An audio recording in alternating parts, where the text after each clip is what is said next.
In today's video, I'm going to show you how to integrate HubSpot with Zendesk in a simple, beginner-friendly way. If you're using HubSpot to manage contacts and Zendesk to handle support tickets, connecting the two can save you a lot of time.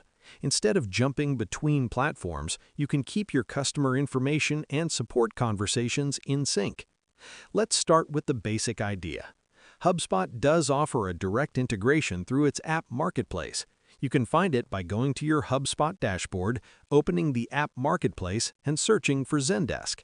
This option lets you view and sync tickets between the two tools.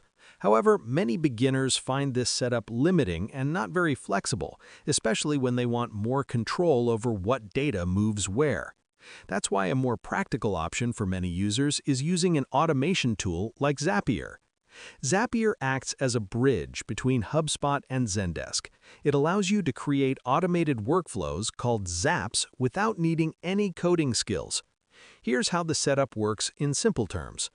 First, you choose HubSpot as your trigger app. For example, the trigger can be when a new ticket is created in HubSpot. This means every time a ticket appears in HubSpot, Zapier will notice it. Next, you choose Zendesk as the action app. A common action is create a ticket in Zendesk. This ensures that the HubSpot ticket automatically shows up in Zendesk as a new support ticket. During the setup, Zapier will ask what information you want to send, such as the ticket subject, description, or customer details. You just map the fields by selecting options from drop-down menus. No technical knowledge is required.